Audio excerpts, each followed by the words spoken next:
Welcome to Manga Machinations! It's episode number 581, and we're doing another Jianghu Journeys. I'm Dakazu, and with me is Dara Fox 8, Hello, everybody. Morgana Santilli, Hi there. and Seamus2389. Hello.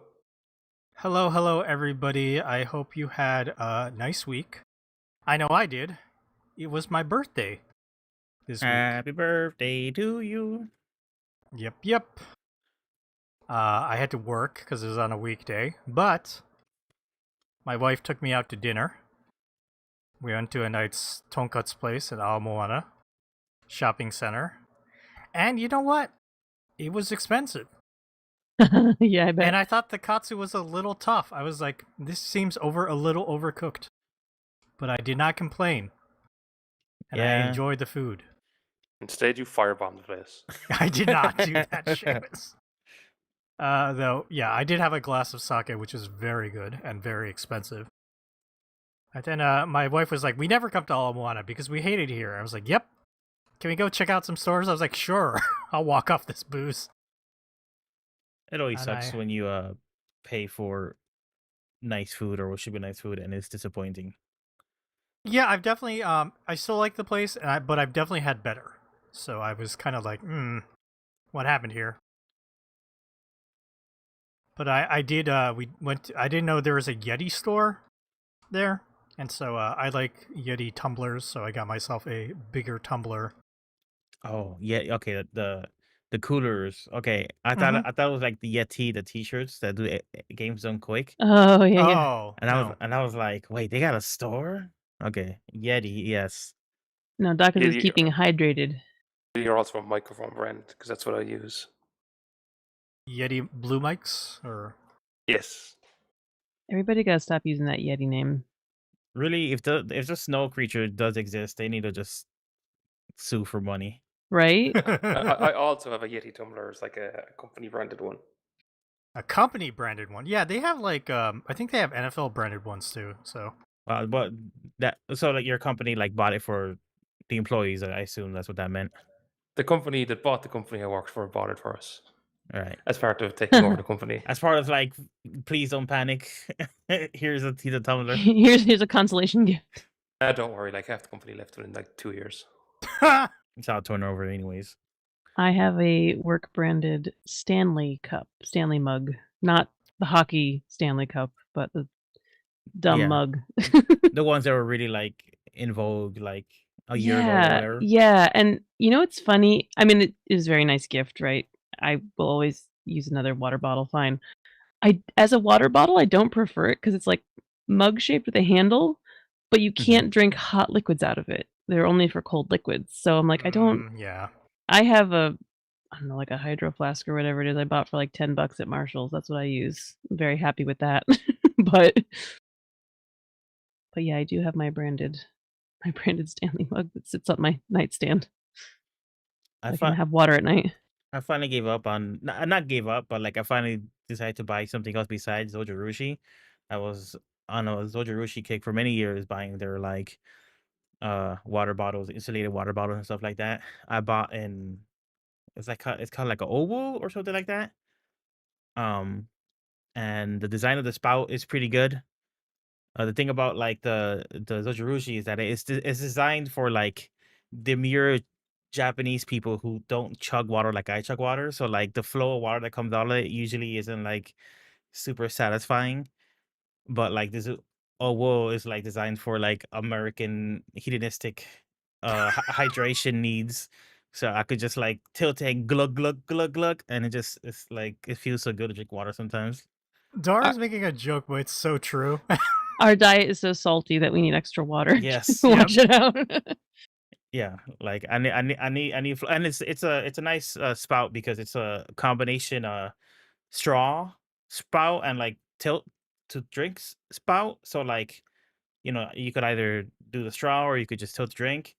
But this is way too much inside baseball about this. But like, you know how when you use a straw on like a water bottle, it needs like an air hole to like Yes. have the displacement of the suction because the the space inside the water has to be replaced by something else besides water, like more air.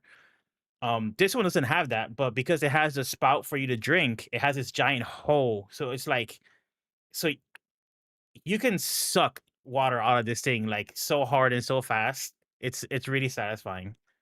Like I sometimes hurt my teeth with just like sandblasting it with water rushing. The like fire hose water. Yeah. So I'm really enjoying this water bottle. I had to like retire my obsession for Zojirushi.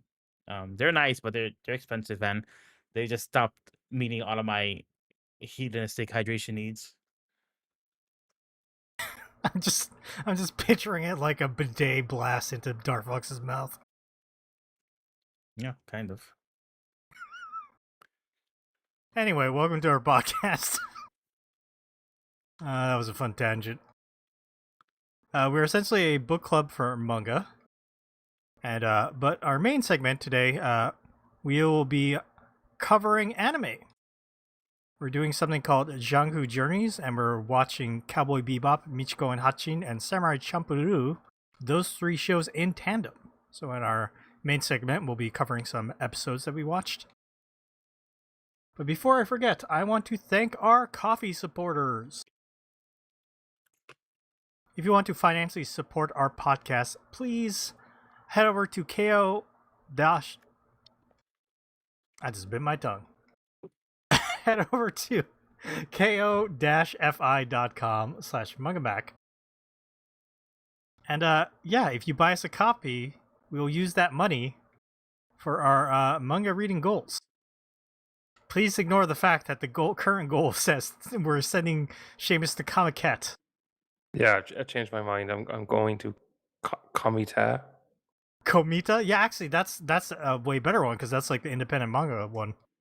Yes, I just read about it today. I was like, okay, we're going. Oh, that one is like no like fan fiction. All right then, perfect. Yeah, you can become a supporter, like Aliz8E8, Philip, Chris from Canada, Manga Matthew, Vicky Dalton, Deluid, Mia, Wyatt, Dr. Melface, Poor Mexican 72, Lakuta002, Extine, Jen, Shirley, Bosscat, Tama Gamer, and Neptic. Thank you all so much for supporting us.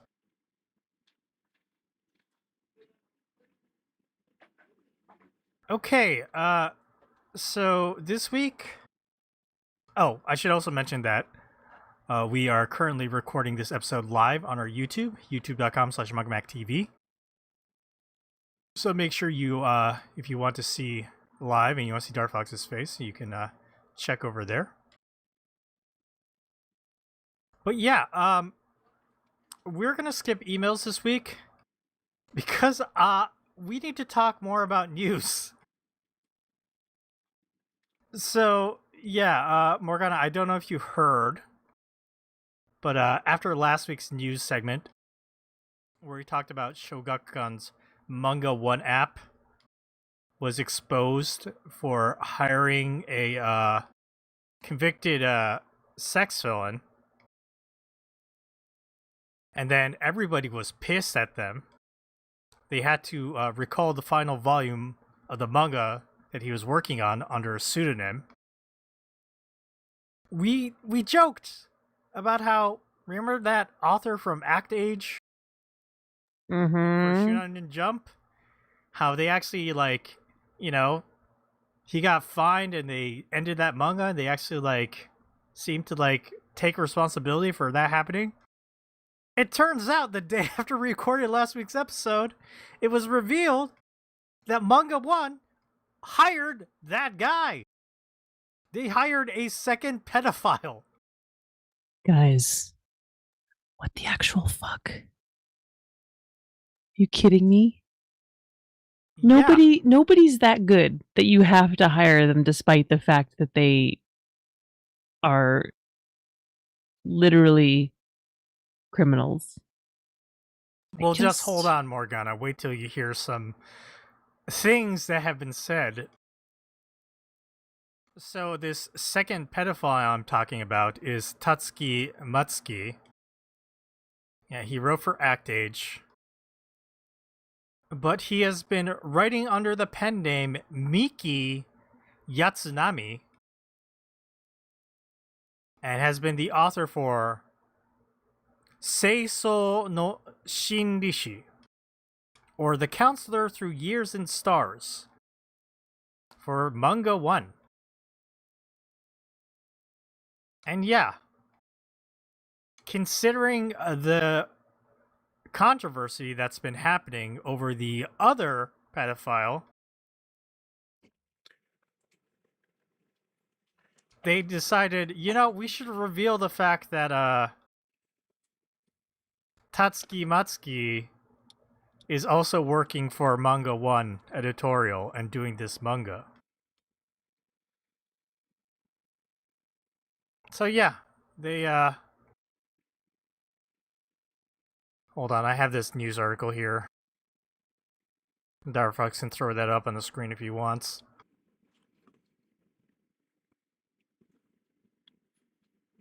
So the thing about this, Morgana, is with the first pedophile, I just want to contextualize that. You said you have to say the first. yes, the There's guy, more than one.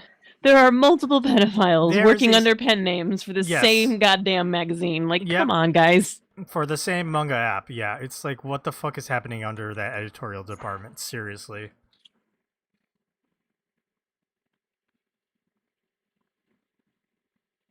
So, with this one, Morgana, this Counselor Through the Years manga, the artist on this was told of the true identity of the author and agreed to draw the manga knowing that information. So,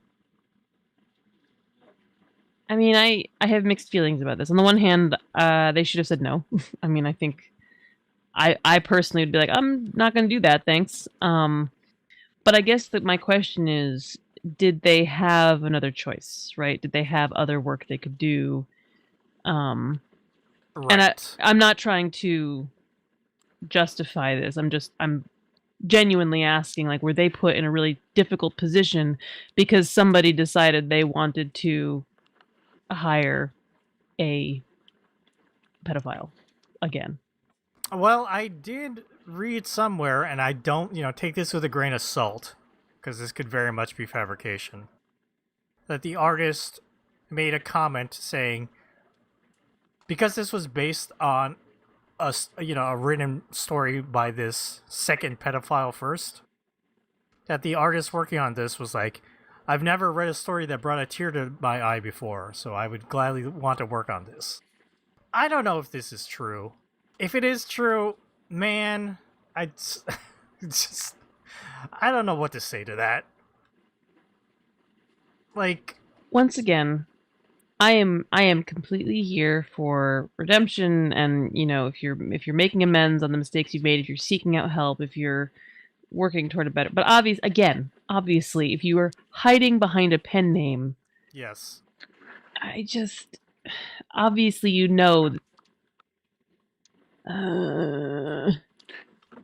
It's a little weird because Japan is a big pen name kind of country as far as for creatives go.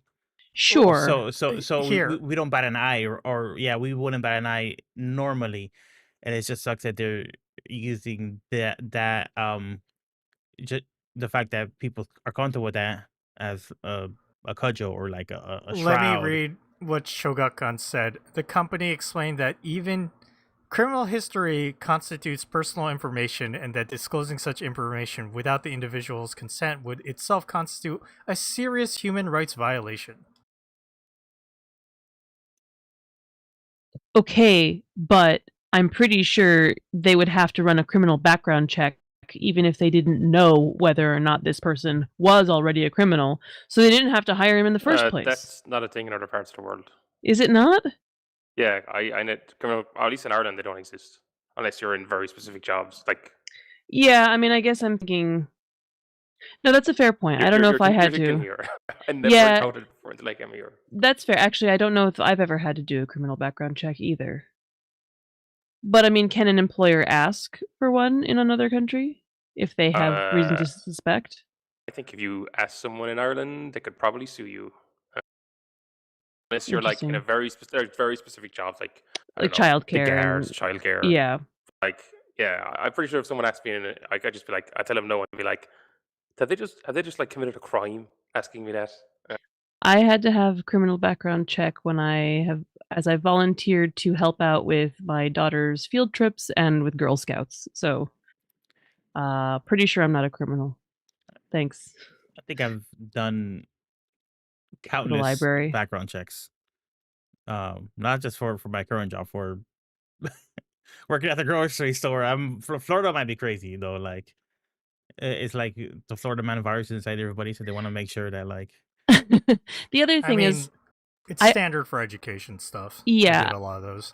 and I've mostly worked for independent companies outside of, I mean, Yen is owned by another company, but I don't remember getting a background check for Yen. I may have. I don't remember. It's been a while. Been a minute. But anyway, they knew he was a criminal anyway, so they didn't need to hire him at all. Yeah, that's where I go with Morgana. It's like, fucking hire somebody else. Are they that talented? Where like No. exactly. I mean, Act Age was good. I liked that first volume or whatever, but like is it the holy grail? I just feel like, it's no Peach Girl. it's no Peach Girl. That's true. It's, and you know what? I was talking to my other friend about this, and she's Japanese, and she was just like, Japan is just so fucking sexist because, a woman does something scandalous, and her name and face will be all over the internet. But in so many of these cases, like the guys, the men, they don't disclose their past. They don't like expose like their names. That's all hidden. This happens in US comics publishing too, though. I can't remember names right now because I'm tired and this was a long time ago, but I remember there being some scandal at DC. And basically, there was a guy who worked there. I feel like he worked in editorial. And basically, he was not allowed to be on any floor with any woman employees, but he was still working there. Yeah, it's like So, fucking fire that guy. yeah. Yeah, I can't remember the details anymore. And I wish I could because I feel like I'm talking out my ass, but I do remember hearing about that and being really frustrated. And I think that happens a lot of these companies where, you know, the boys club is running it anyway. So they're Mhm. going to protect each other. Well, at Was least know, Morgana, that people are even more pissed about this. How many other pedophiles are there hiding under rocks at I mean, Shogakukan? who knows, but at least like both the public sentiment is still very against this. And then also like so many more manga artists are like putting their foot down about this. People who directly work with Shogakukan too. They are pissed. So it doesn't seem like it is getting swept under the rug. The second pedophile has literally just like ignited more of a flame for this. I can't wait till next week when we talk about the third. Like, I just feel like, I don't know. From the same editorial department. Guys, The one we just happened to mention too on the podcast last week. it is March 7th as we're recording this, and I don't know if I've heard of any good news that's happened this year. Just in general, I feel very pessimistic at the start of this year. Yeah, we can move on from that news, and I do want to talk about a second news thing. I'm so excited. It's about Seven Seas getting bought out by MediaDo International. I do actually know about one. This I happen to see. Yeah.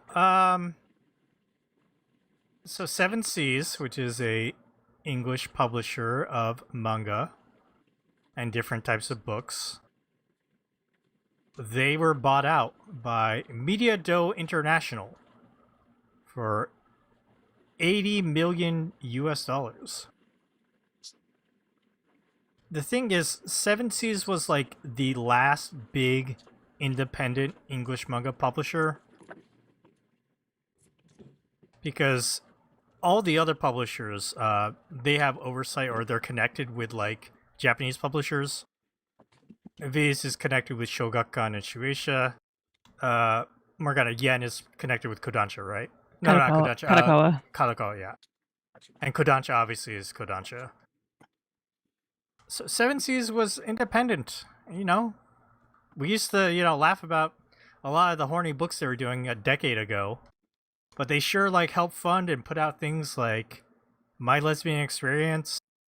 They fucking put out Homunculus in English. Like, Yeah, the thing about Seven Seas I talk about with people all the time is like they obviously really publish the things they want to publish. You know what I mean? Like they just their catalog is really diverse. yeah, and now they're being owned by Media Do International, and everybody was flipping out because Media Do is known for AI translation slop. I think there was even like a press message about this that said, "Oh, we're hoping to add, AI translation to help, make the process faster, because normally it takes like 5 weeks." Many localizers came out against that, being like, "Stop lying. It literally does not take that long." It might not, I might even be getting that wrong. They might have said like 5 months or something like that turnaround time. Takes anywhere from 5 to 10 years to do it. I mean, it's so stupid. Like, actual localizing, like, translating a volume does not take, like, fucking months. Probably takes, like, maybe 2 weeks at best. Maybe a little longer to letter it, obviously. And it's time needed to make a quality product. Yes. Here's the thing. I have my like pushback against a lot of this. Oh, we got to get it out faster. We got to be simultaneous with Japan. No, we don't. God, you're so fucking lucky. You have everything at your fingertips. You don't have to have it, the same second as somebody in Japan. Like, it stresses me out. It stresses me out that we all want to be on top of everything like this. Like, let's just like let things take the time they need to take. Again, like Dar said, to make the quality product, to make the quality translation and the quality lettering, and make the book the best it can be. Faster is not better. It's not inherently. Morgana, the problem is you're talking about, like, people who actually pay for this product, as opposed to, like, at least half of the other manga, probably more than half of the manga reading community in the West, which just, like, they read for free. Listen, they are always going to exist. They are always going to exist, whether because of money or time or whatever reasons they can, fictionalize however they can justify their reasons for pirating, they will pirate. I really feel like in general we need to stop worrying about the pirates. They're never gonna fucking buy them. They're never gonna buy the books. Doesn't matter how fast you get it out. And like the industry has already adapted to account for that in large extent, because by and large the people who are most ravenous to get the chapter as soon as ASAPable, it is like people who want to read One Piece chapter 6,097,000,000, right? And that comes out like pretty much day and day with Japan. Like, and there's like minimal lettering that happens to it, and later on when it gets released in volume, there's more lettering that, they go back and they do a more thorough professional job, but they adapt the job for the simul publication of chapters to get it out like ASAP. And people, But here's the thing, yeah. Dar. That's at the cost of these Japanese publishers who want to minimize that cost as much as possible. That's why people like MediaDo are like, AI translation, it's cheap, we don't have to pay as much for something that's just gonna go to the people who won't buy anyway. Here's the other thing. It's cheap right now. I don't think AI translation these things are going to be cheap or free forever as soon as somebody can figure out how to make money off of it.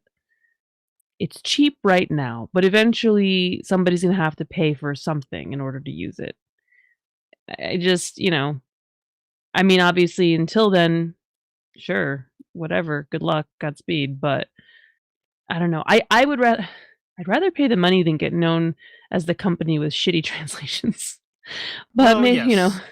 I mean, the public announcement, the backlash to that was very, very strong.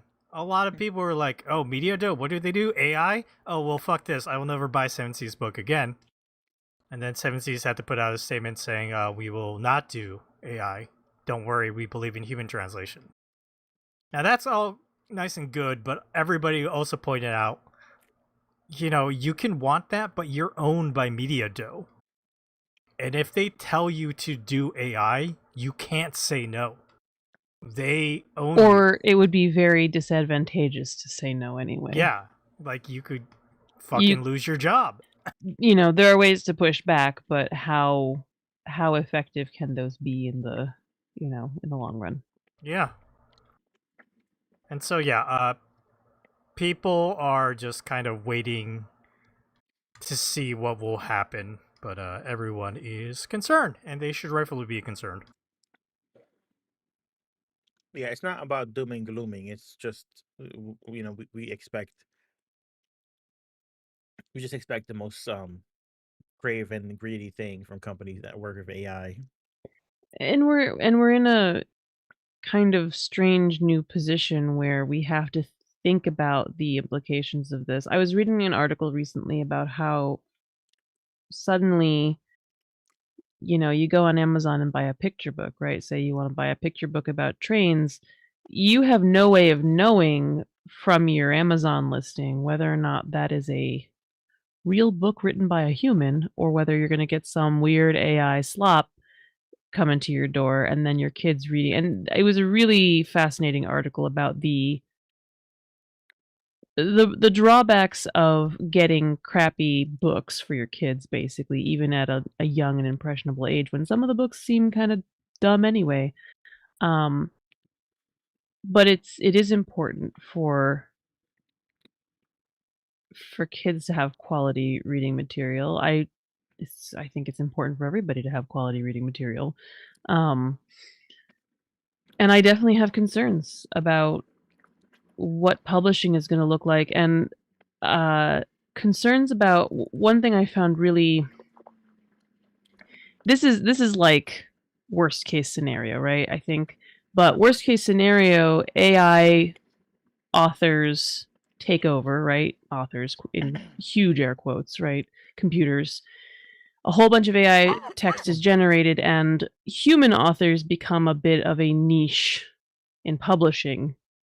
They're going to cost more, right? It's going to cost more to produce a book by a human because you have to pay that human and you have to pay royalties and all these things. So the books written by real humans will be purchased by people with the means to purchase them. And the less expensive AI generated books will be purchased by those who do not have the means to purchase a human written, human authored book. Again, this is worst case scenario, but I think about this a lot and how technology, when we get it, becomes, in a lot of ways it enhances our lives, but there are always ways in which it makes things more difficult for those who are already vulnerable, right? Whether that's financially or because of age or illness or whatever the case is, technology is not a net good or a net bad, but it always affects kind of every facet, right, of life.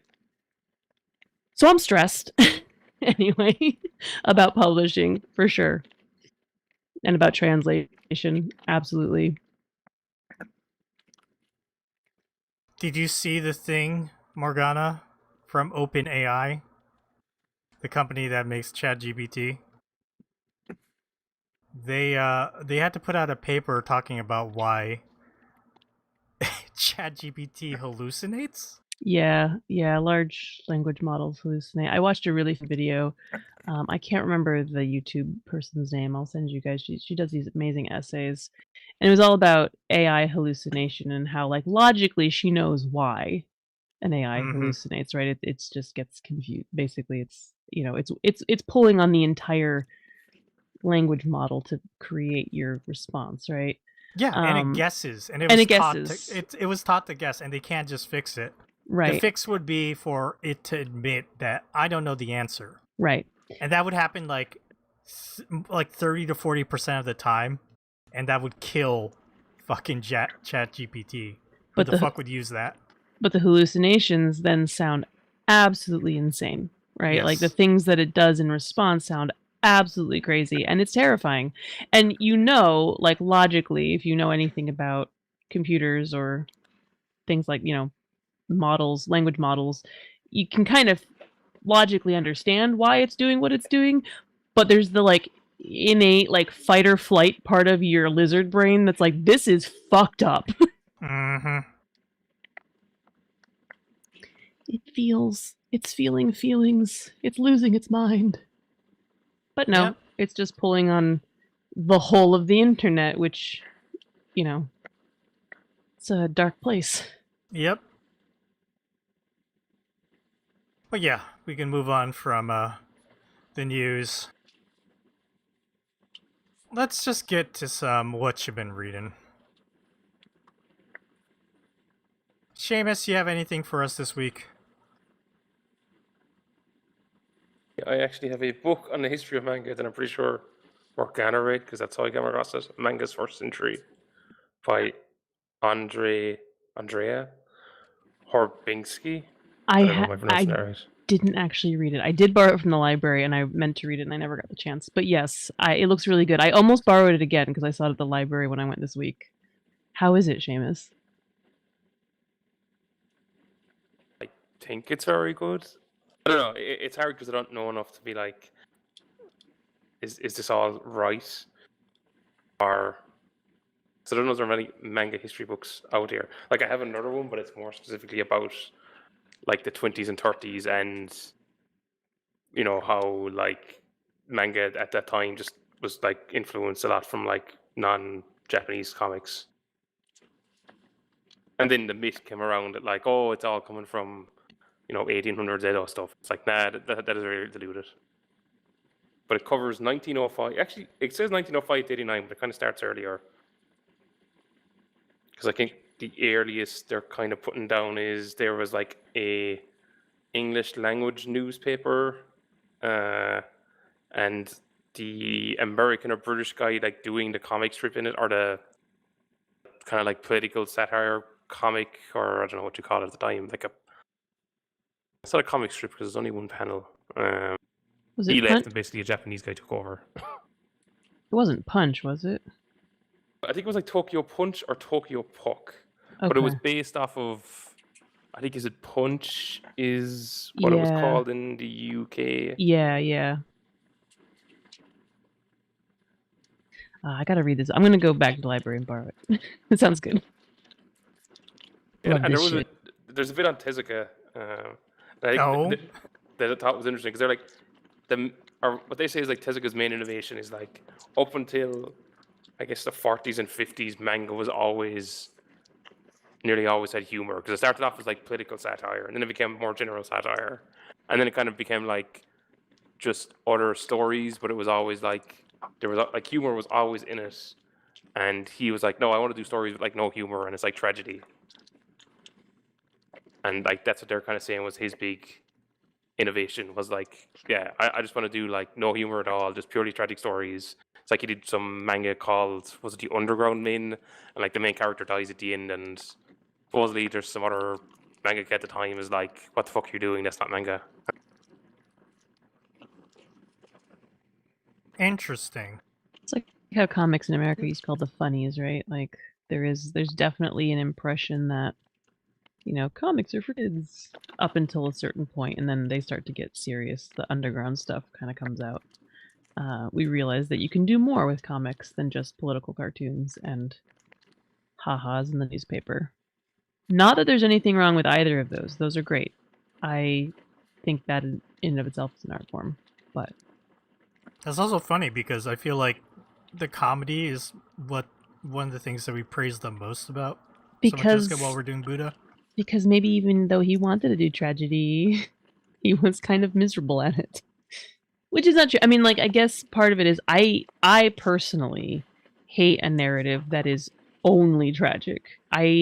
It's not realistic. I mean, I guess realistic is not really the point, but I have a really hard time buying that characters are that serious and suffering that badly at all times unless the setting really calls for it. And even then there are cases where, like, you know, you could read books about all kinds of horrible real life tragedies and there's still some humor in them because we're human.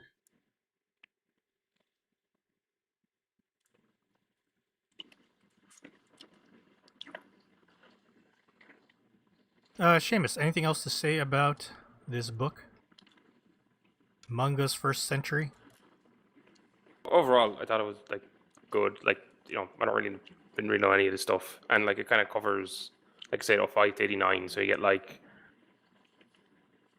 when it went from children's manga to like, oh no, now it's like shoujo and shonen, and then it's like how you go, and then like where does the like seinen and josei come out of, and it's like where does like BL and Yuri and all like that come from as well. Actually, there is a whole section on like comic hit and komita, which is how I heard about it. And like talking about like the doujinshi and jojinshi circles. And actually, funnily enough, they did say, all right, it was in the 80s where was it Shonen Jump for like, if your manga's last 3 weeks in a row, that's it. That's when they got like really like that. But there is, I think some of it came up in like that Tezuka book maybe that we read. Was it like he sold a lot of his stuff through like the rental market chains, or there was also like they call like non-traditional publishers who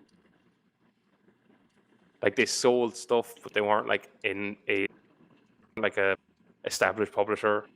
A lot of his stuff was like fairly small publishers, fairly thin margins, people just writing stuff anonymously.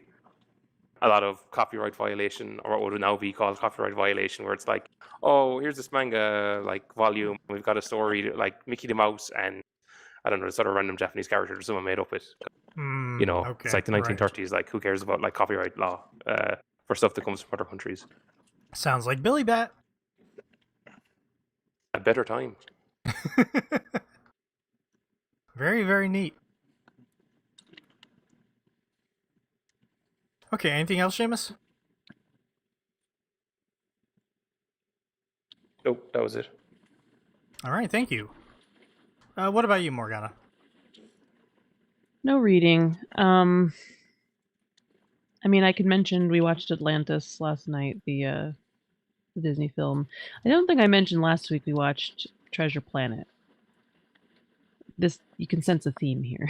Disney in the early 2000s.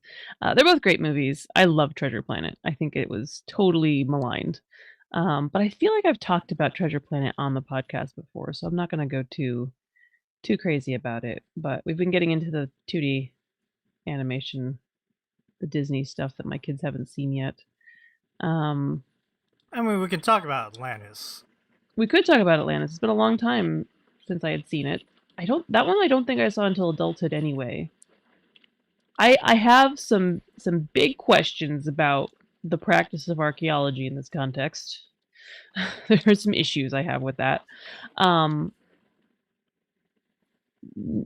lot of the questions are, how is it snowing when you're in an air pocket under the ocean? That's not an archaeology question so much as a science question, but you know, there's a scene where they're like walking through this like snowy landscape, and I'm like, you're literally underground. How is this happening? If it's a big enough air pocket, it could have like a clouds above or something. But like, I don't they're know. also over an active volcano. This is one actually I've never seen, so. It's good. I think I mean, I don't think it's as strong as, say, Treasure Planet, which I think is a really excellent film. But it's got Michael J. Fox is the main Yeah, character, he's the main guy. which I hadn't realized. We showed the trailer to my kids so that they could decide whether they want to watch it, and I was like, "Is that Michael J. Fox?" Yes, it is. It's fun. I really like that they have a cast. They very purposefully put in a multicultural cast together. So, your main character is this white scholar nerd dude. But you have like your engineer and she's like a Hispanic teenage girl, and you have your demolitions expert and he's Italian, and you have your digging expert and he's French. And you have the medical officer is black and indigenous mix, and he talks about that, and like that's just part of the story. And that felt, I think, especially if this movie came out in 2001, I think that's pretty progressive. Like and they're all interesting and sympathetic characters, right? Like they're fun. So, and I just like them. They're just like enjoyable. They're a little bit caricature-y maybe, but mostly they're they're fun. I don't know. Listen, I'm okay with the Italian guy. Let's put it that way. As an Italian, I'm okay with being like, yeah, he's pretty Italian actually. Because he doesn't do anything that's like stupidly stereotypical, right? He has an accent, you know. But he's not like in a gang. He's not like in the mafia, right? Like he's not like, I don't know. He's just a demolitions expert, and his family ran a flower shop. So what? Cool, fine. Because it kind of I guess it kind of owns the like melting pot turn of the century thing that America had going on at the time or whatever. I enjoyed it. Not like my favorite film ever, but I think like definitely one that I think could get a little bit more love in general.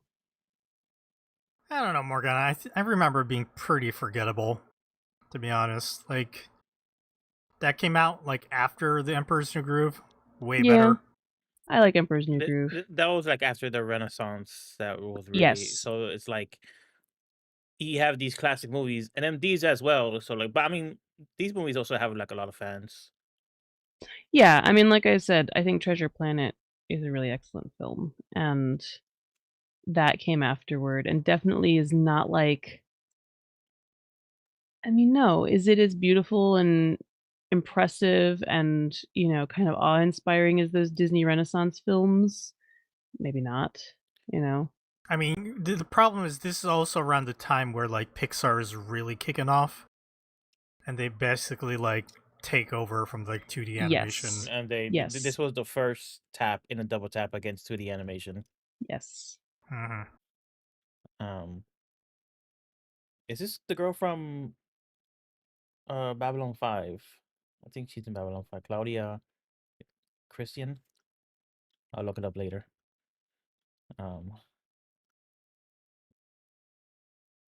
Jim Varney. It had the cast. It makes me sad that people don't like. There's a generation of people who do not know Ernest. Or the camp that he goes to. Yep. Lots of good voice work in this one, actually. I really like Sweet, the medical officer. I think he's a really fun character.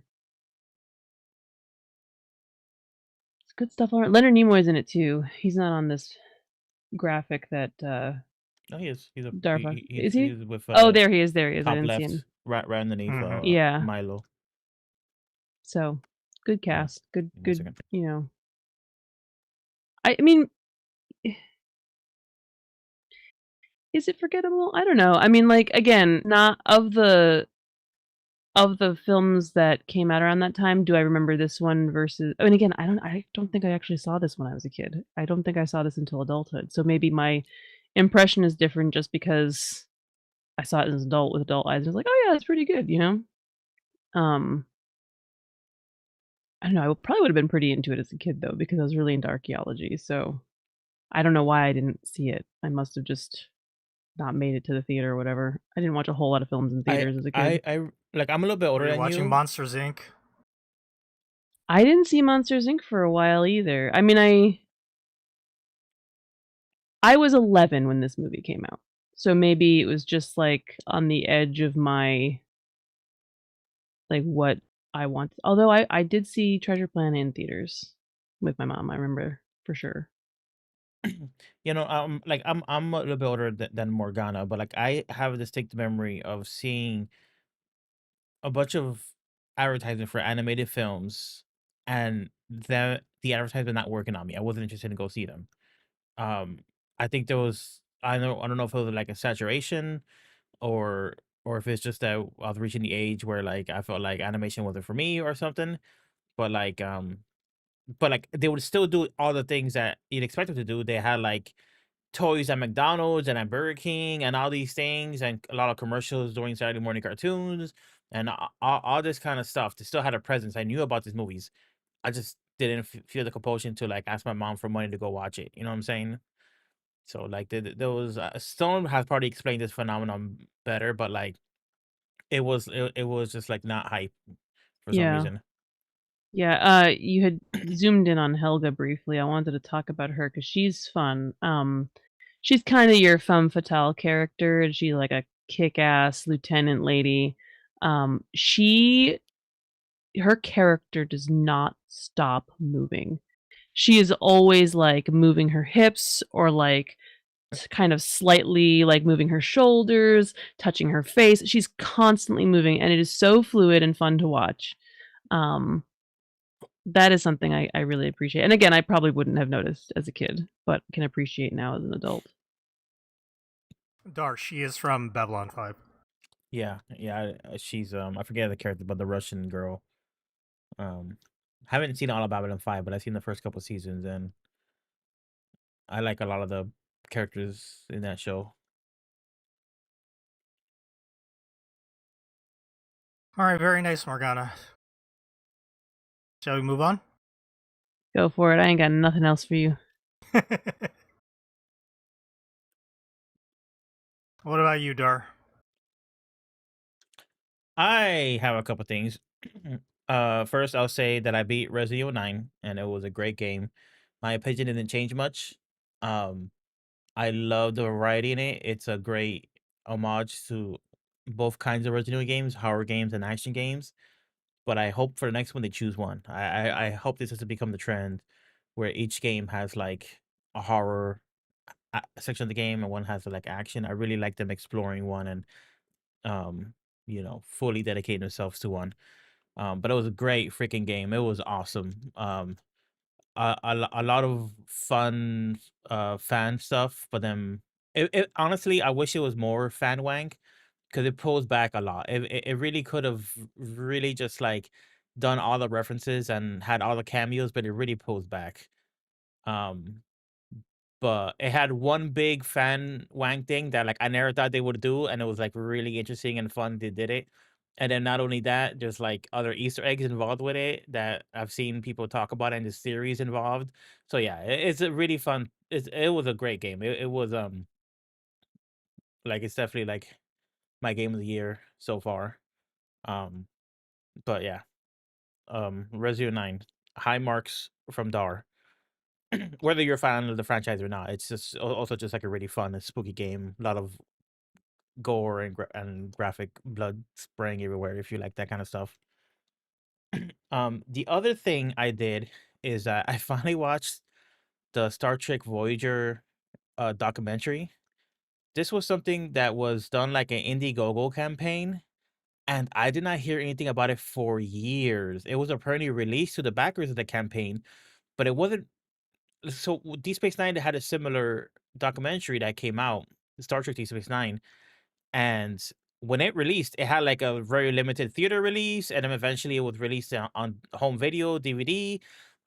You could, I think it's free to stream on YouTube right now. Like it had wide release, The Voyager doc, for some reason, is like not available anywhere. I have a friend that happens to have a copy of it, so that's how I watched it. Um, and I guess it was a little bit like the production of it was a little bit of a shit show. I think COVID like kneecapped it a little bit, and then there was just a bunch of other problems. And it's just unfortunate that this documentary that's like the Deep Space Nine documentary is supposed to be like a love letter to the fans and to like everybody that worked on the show. It was so troubled, I guess, and it had like such a bad release. I mean, like it's just it didn't have any fanfare about it. But I watched it and I'll say it was decent. I really like the Deep Space Nine documentary, but the thing with the Deep Space Nine documentary is that it's very what's the word I should use? It's very like congratulatory. It's very like I'm the producer of the show. I'm patting myself on the back. We did a great show. People didn't appreciate it at the time, but now people appreciate it. I was right all along. Here is a victory lap. Here, look at these Sounds like some actors. wankery. It's huge wankery, and not only that, it's like it's very playful. It opens with like a musical number where like um I forget his name, but he plays Rom, one of the Ferengi. He sings a song about Deep Space Nine in like like kind of like Frank Sinatra style lounge singing kind of thing. Um, and how he misses Deep Space Nine. From the promenade to Ferenginar, I miss Deep Space Nine. Like it. It's very like it's not just talking heads. They do a lot of like random stuff in it to make it entertaining. It's very I'm still missing the word I want to use, but it's very flowery.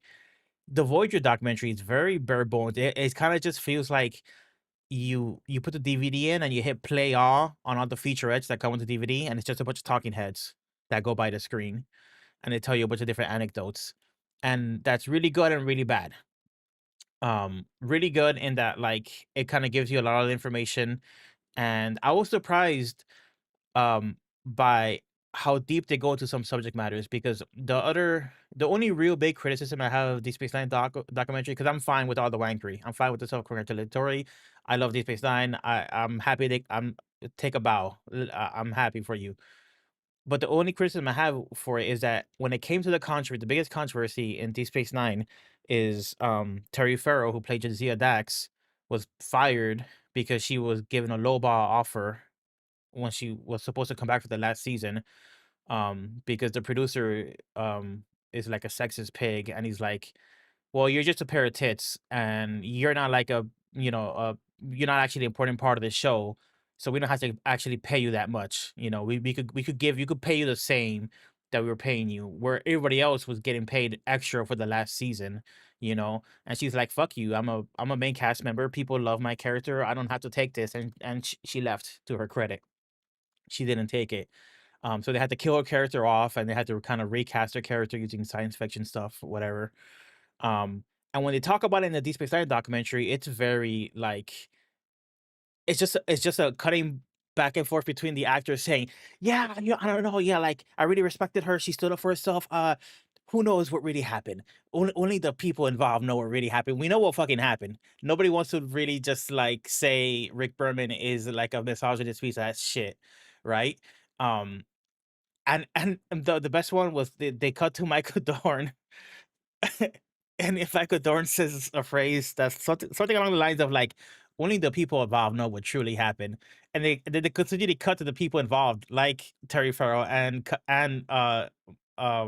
Rick Berman and all these like people involved with the situation. Um, and nobody ever actually like definitively says what happened, because they still had this amicable relationship with like the producers and people like that. I was surprised with Voyager. Like some people did not hold back, and they really talked shit about Rick Berman, and they talked about how he was always stirring the pot. There was a controversy with I forget who he is, but he's the showrunner for the Battlestar Galactica.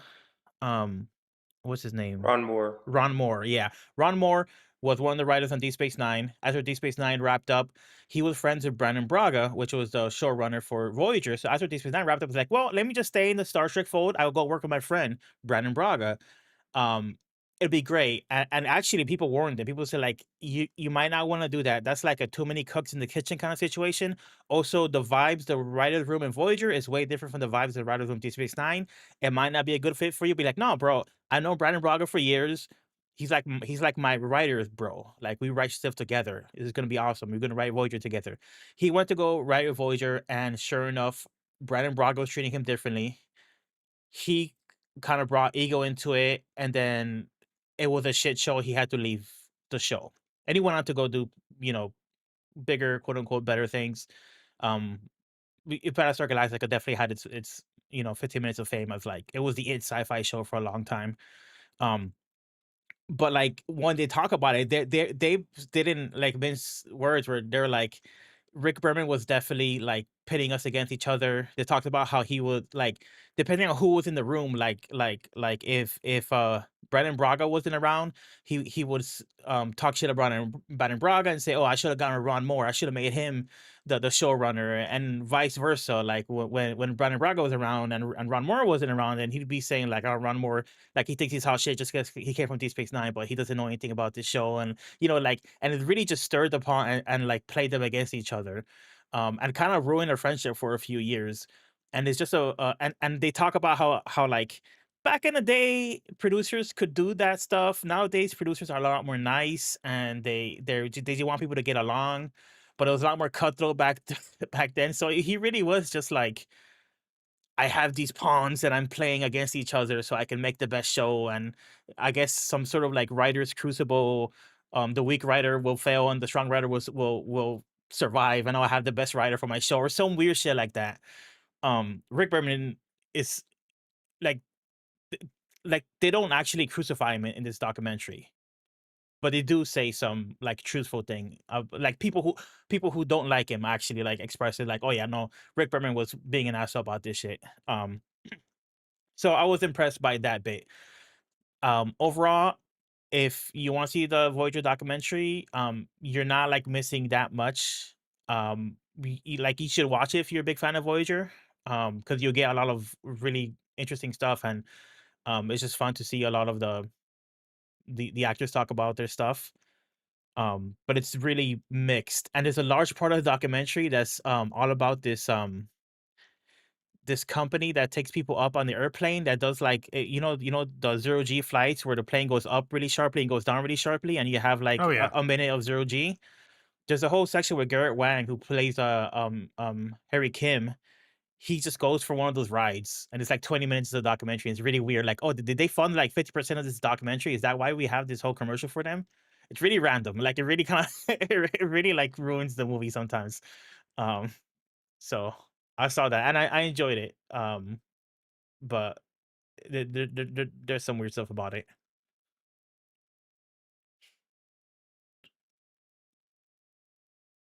All right, neat. Is that it? I think that's it. Okay. I will quickly go. I want to talk about a video game again. I played a video game called Karen. And Morgana, this is a game where you climb a mountain. It's a mountain climbing game. Captain Kirk is climbing the mountain. Why is he climbing the mountain? Speaking of Star Trek, Right. I love that video. So bad. So good. In this game, you play as Ava. She is trying to summit this mountain called Kami that no one has done before. And the unique thing about this game, Morgana, is you control all 4 of her limbs, and one arm and 1 foot at a time, you slowly go up this mountain. And you can put down pitons to take a break, but you have to like make sure you're grabbing like correct cracks and edges to get a good hold. If your arms get tired, you could fall and die. That's where the pitons come in. If you fall, you'll just, hang from your piton. There's also like a little survival. You get thirsty, you get hungry, you get cold. You can bivouac, set up your camp in different spots, and that serves as like saving your game. And this game has a story. You know, there's a reason why she's climbing the mountain. And she's such an interesting character because she is fucking angry. Like, holy shit. She has these guttural screams, and she is just like, mother, come on! Like, trying to get up this mountain.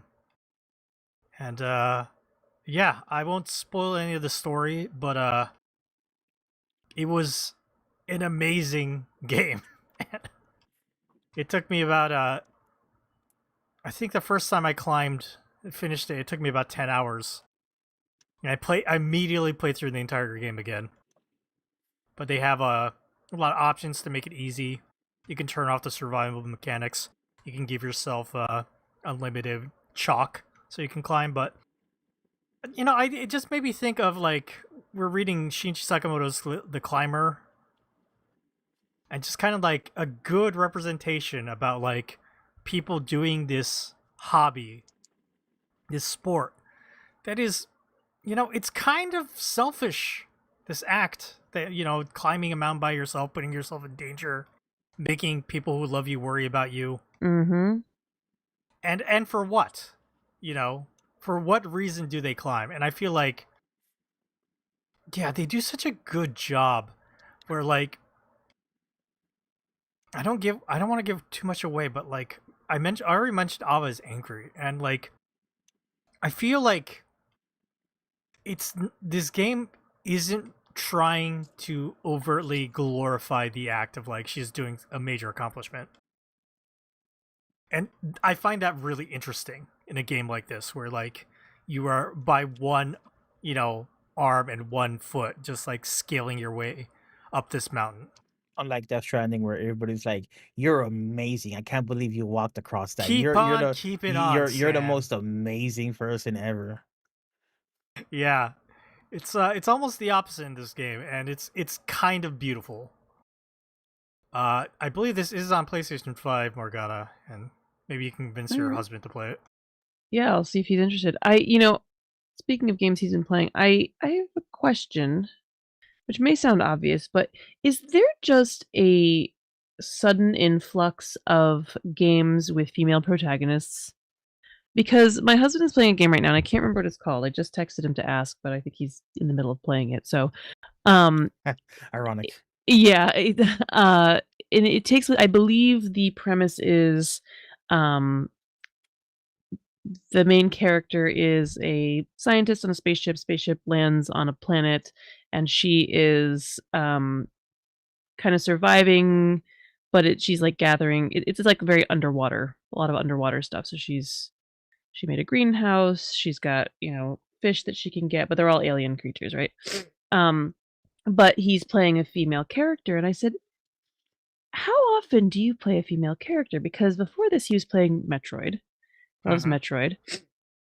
And I'm thinking of all the games he's played recently, and he's played God of War, that has male protagonists. He's played Ghost of Tsushima, but like Horizon and Hades 2, and again Metroid and this game, and it's like I was like, how often do you play as a female character? That seems wild because growing up, it was very hard to find video games with female protagonists. Oh yeah. And the sequel to Ghost of Tsushima is a female Yes. protagonist, Ghost of Yotei. Yes.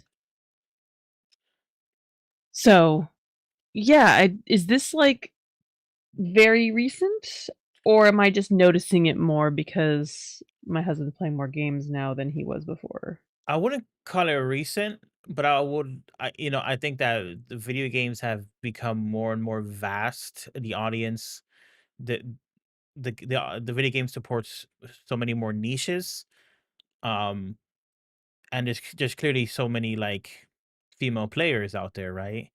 Um, and not just female players, but people interested in like different kind of like experiences. Right. So I think it's over time, especially with like indie video games becoming like a lot more stable and there's a lot more options for indie video games, it's like naturally like percolated to the surface where there's just gonna be a lot more. Even with like the big releases, which ironically most of the games you mentioned were like from big companies. Right, Um, yeah, that's what he happens to have been playing lately, but but yeah, They tend to they've offered like female, like if you want to play as a female character, you can. But yeah, I would say agree with Dar that just like games where like, no, you are a female character. That's happening a lot more because of the wideness of like the indies. yeah, no, I mean, it's great. I'm glad I'm glad us ladies have more than just Lara Croft to represent. There Uh, was a thing that happened this week, Morgana, where like there was an indie game where you play as a female protagonist, and it's integral to the part of the story, right? It's like about like the dynamic of being a female in the workplace and stuff like that. And they got a message from like somebody who was like, I don't know, I'm just not comfortable playing as a woman. Can you add a male option in like the review or whatever? And so they were like, yeah, so the best I can do is like make you a tofu. I feel comfortable playing as a woman. Yes, that's the point. Yes. But dude bro, Chad doesn't get it. So and he's very uncomfortable seeing Chad. himself as a woman. Play a new game. a lot, Yes. a lot of these same people, not all of them, but a lot of the same people were like, "Oh, why am I black?" That happens a lot too. Like you see that Yep. a That's lot online wild, too. yeah. Mm-hmm. So just It's so interesting because games are such a great way to kind of put yourself. Well, it's like In someone's shoes, literally. yeah, so it's funny. I think about this in terms of like children and pretend play, and how some children are told that they need to pretend play in a certain way, right? Like this doesn't happen with my kids in where we're living, but there are definitely kids, boys especially, who are told, "Oh no, you can't wear the princess dress, or you can't cook in the kitchen, or you can't feed the baby. You're a boy, so you have to pretend a boy way." You know what I mean? Or vice versa. I don't think that's as common as it used to be. Certainly not again with my kids. But it's the same concept, right? Like the video games are grown up pretend play. They allow you to live an experience that's not your own, or explore an experience you're curious about. Maybe you know, I think there are people who learn about themselves through playing an experience that is not necessarily their own. And also, a lot of us had to play as male characters when we didn't want to. You better believe I choose a female character every time I play Pokemon now. I had to be Red or whatever his freaking name was. Mhm. I'm a girl now. Thanks. With silver hair, and big glasses. Nice. But yeah, let's see. I was gonna talk about manga, but we already talked about that manga news, so it's okay. Save that for another time. Let's go ahead and end what you've been reading. We've been going for a while.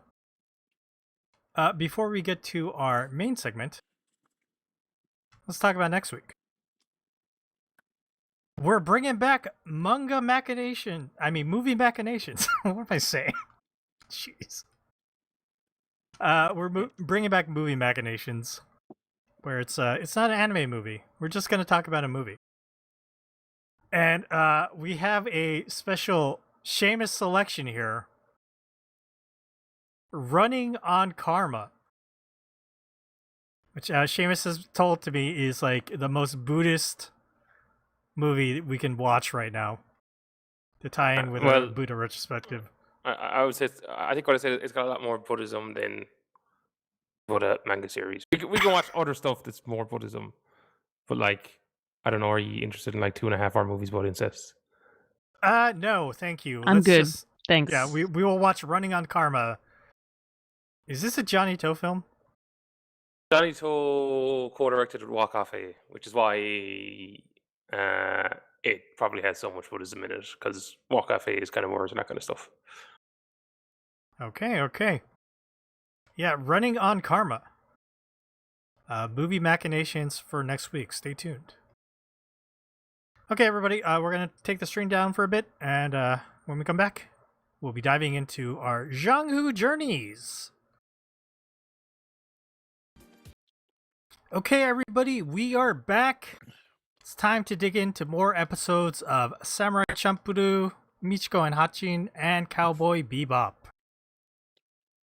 For this Jianghu journey, we checked out episode 10 of Cowboy Bebop, Ganimede Elegy, episode 11 of Samurai Champloo, Gamblers and Gallantry, and episode 11 of Michiko and Hatchin, Starting Line Downpour.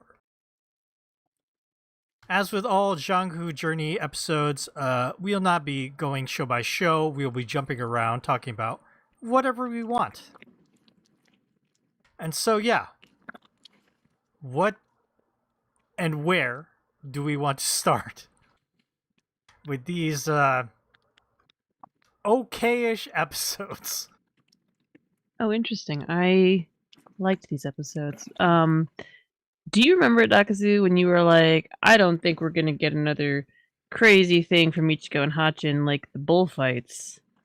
And then they went and fought on a hot air balloon in this episode? Yeah, it was very strange given, like, the actual themes of, like, selling children off for whatever awful things to be, like, together with a fun, like, fight on top of a hot air balloon flying away. It's like, and the music was wacky again too. It was very strange. Keeping you on your toes, I guess.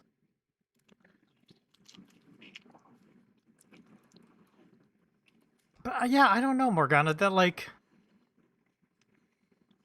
I watched that episode, and then I started with Samurai Champloo, and I got some thoughts on that episode. Like, I was like, what?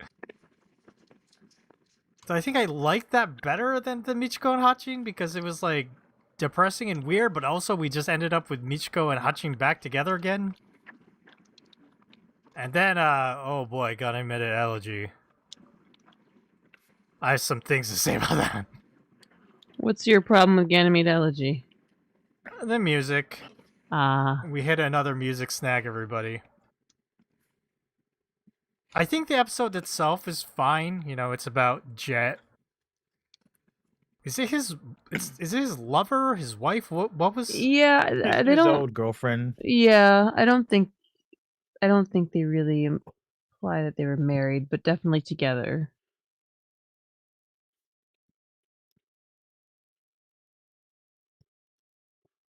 I mean, the thing is, when they're landing on the planet, and Jet is flying off to go look for Alyssa, there's a jazz song being played called "The Singing Sea," and it is sung by jazz singer Tulivu Donna Cumberbatch. I was not a fan. She is employing some fast vibrato that did not. Oh yeah. I did not like it. I was talking to my wife about her, and she was explaining to me that, like, she's very much copying this American jazz singer named Sarah Vaughan, who also has a fast vibrato. Though I would say Sarah Vaughan's vibrato way nicer, way more like it's definitely like a choice that people like probably like either like or not. But there's something about like the way you make vibrato, if it is like stringent and kind of like harsh on your ear, or it is like very nice even if it's fast. Sarah Vaughan, it is fast, but it is nice. Tulivu Donna Cumberbatch, it was fast and I did not like it.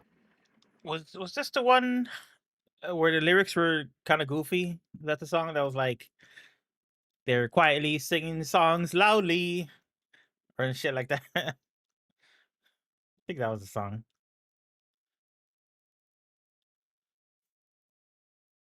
That was my only problem with the song was the lyrics were kind of goofy. The singing sea, the talking tree. That's what it was. Yeah.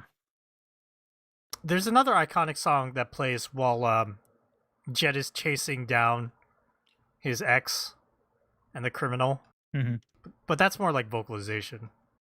That's fine. Oh, fun fact. The criminal is played by Kappei Yamaguchi. Japanese voice for male Rama and also Usopp. Very Usopp-like behavior. Mm-hmm. And the ex is played by Mika Doi. She's a long-time acting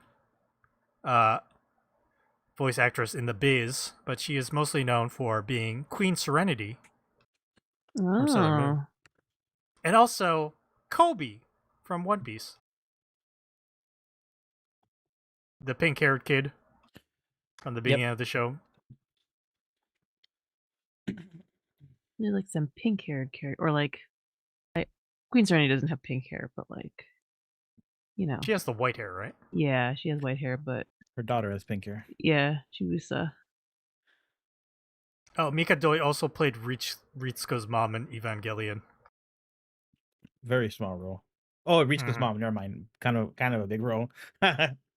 Yeah, but you know, not a lot of scenes. No, impactful role.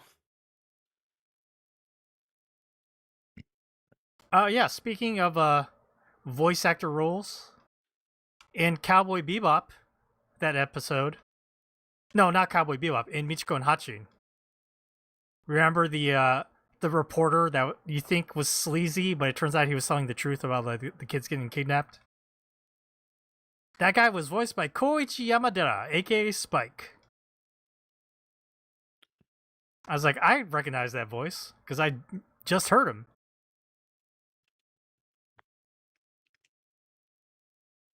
And what was it? In the Cowboy no, the Samurai Champloo episode. The woman that started working at the brothel. She was voiced by Hiromi Tsuru, original voice actress of Bulma. Wow. She's the one who passed away very tragically. Just a couple years ago. Yes.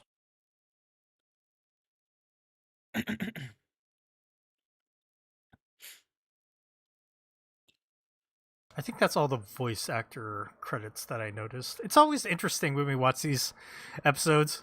I'm like, no, that voice actor, no, that voice actor. Because, you know, they all work together. But, yeah, a lot of famous people worked on Cowboy Bebop and Samurai Champloo. And the Michiko and Hatchin one was interesting to me because they tend to have been using, like, kind of more unknown voice actors, especially, like, the main cast. Yeah, we got Spike showing up here in this episode.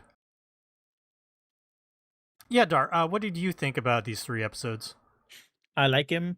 I think that the Samurai Champloo episode was the strongest of this B type episode.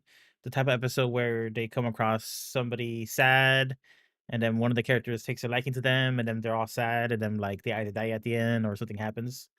You know, like the big giant and Fu, or like Fu and the pickpocket kid. It's like is that I was surprised that things did not end terribly for this woman. yeah, she's been through enough. I think the writer would have been that would have been excessive, like very too much sadness porn.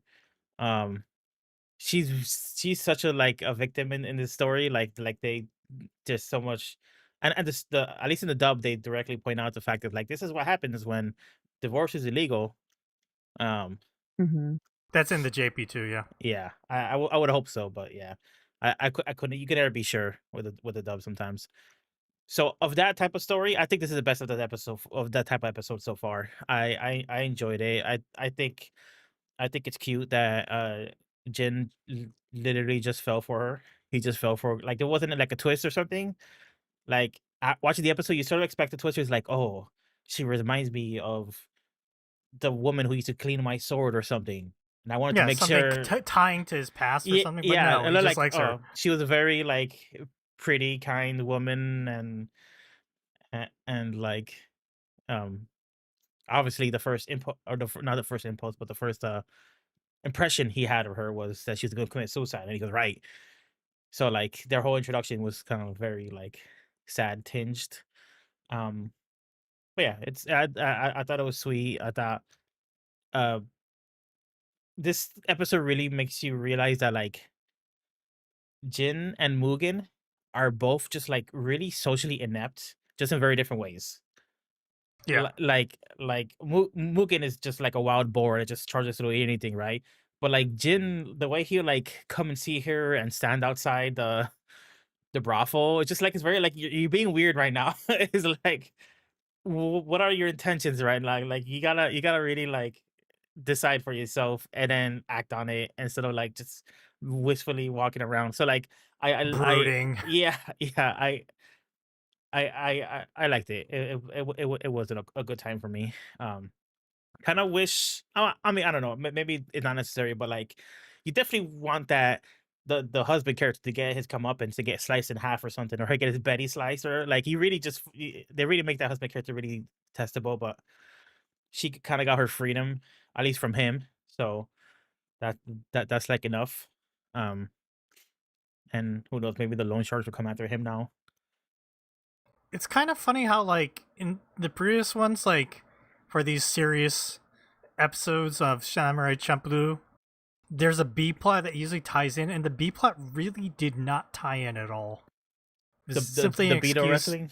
Yeah, it was simply an excuse to maybe like lighten the story a little bit in moments, and also produce money so Jin could go see her.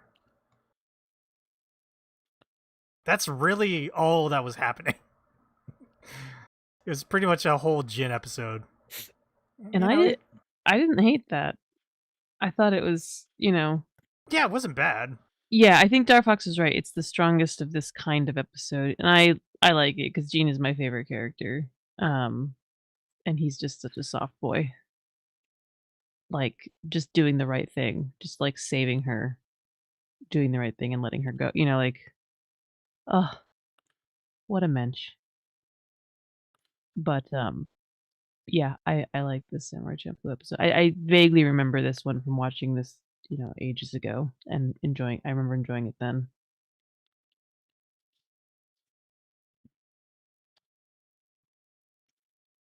What about you, Seamus? What do you have to say about these 3 episodes? This episode of Samurai Champloo just felt like a rehash of the first time Jin saves a woman who is sold for gambling debts, which in that case was her father. That also involved him in a scene with a bridge and it was raining. Except that one had like Mugen also involved and had like the ending where like he kills the guy next to the river. Mm-hmm. And I also was like, wait, so this episode and the previous episode won't involve one of the two of them meeting someone at a stall, and it later turns out to be like, and that's what the rest of the episode's going to be about. Because with Mugen, it was like the guy who was like killing people with the martial arts he learned in China, who happens to just like have a bottle of sake with or something. This one, they met at the unagi stand they had to take over for. Yes, the start of it I liked, particularly Unagi stand stuff, and her just being like, "This is like I can't believe you could do it so bad. It's kind of impressive." It was like it was all right, but it was like nah, I don't know. I've done this before, and it's not as interesting. There was no real bits that really stood out to me. A lot of it was me being like, "Oh, I've seen this before," and the episodes I've seen it in, I prefer. Yeah, I mean, I still like episode 8, the altercation, and how wacky that was. That's still my favorite Samurai Champloo episode. I wouldn't say this is a bad one. I actually kind of dug some of the music while they're fighting to help like the woman escape. Yes, that was good. It's like just cool beats to like chill to. Or in their case, murder. Yes. Escape. So that was nice. Yeah, what else? I had my rant about the music and getting me to LG, but y'all I didn't really like the music in that. I thought actually watching that with this episode of Samurai Champloo, because mainly in terms of like in that episode, it's like Jet's just got to not do anything. He just got to walk away. He's just like his involvement is not making things better; it's making things worse. It was like what's her name? Asha? Was that her name? She kind of has her own stuff sorted out, and they're just trying to get away on her own. Where like in the Jin episode, it was more like, no, he'd to be the one to like save her and like get her to be like, come on, I'll help you escape. Although to be fair, it kind of was his fault because like, yeah, she was just going to kill herself anyway. So like, he's kind of responsible to help her get out of lifetime of prostitution. If you save a life, then like, he's Be responsible for it, yeah. Yes, that's why you do regime change and then you just walk away. Okay. Break it. It's not break it and buy it. That was Colin Powell's idea. Terrible idea. Yeah, Dar, do you like Gundam Meta-Elegy? I do a lot. I'm a Jet fan, so this is one of the Jet episodes. Um, I mean, I think the thing that I mean, I like in general. There's a lot of things I like about it. I like when I like how Spike hears the news of the bounty, and that like this is Elisa's main squeeze or whatever, and he has a moment of like, oops, whoa, this is gonna be an issue. But he's like, well, how much is it? Like he clearly knows this is gonna be like awkward or weird for Jet, but like ultimately like they gotta get a bounty, right? So I like that characterization of him. Um, I really like the performance that Jet voice actor does when he's talking to her at the bar. This is the dub when he's kind of like describing, how they parted and how she just up and disappeared on him one day. Very good performance. Like he sounds a little shaky. He doesn't really sound like he's about to cry, but he sounds like he's definitely like dipping into a part of his memory that really hurts him. I don't know how the Japanese acting is. I assume it's really good as well. But That's good. That was an example of like yeah, this is really good, and this is a moment where you could tell the actor isn't just reading the lines. They read the lines and they like internalized it, and then they brought something in to like do that performance. And I thought it was really impressive. Yeah, Bo Billingsley, who's the A for Jet in English, is really good. He's really solid all the time, and I think his acting makes Jet so much of the character that I love. I also really like Jet. Um, and I think a lot of that is performance and the power of his voice acting. In general. I mean, in this episode too, but, like, in general, I feel like he's just a really strong VA. Yeah. And the whole thing of the episode about her being in a relationship with a very like commanding partner who's just like makes all the choices for her, like I at first I have the impulse to be like, well, like all this stuff is like I'm not that interested in all this stuff, but like the way the chase is directed and the way how like it's cutting to her and she's like so resolute and she knows that she's chosen like you could say she's done bad choices in her life, but like the whole point of her life is that she needs autonomy, she needs to make choices. um I just think it's like it's really well, it's appropriately sad, you know and I really like it.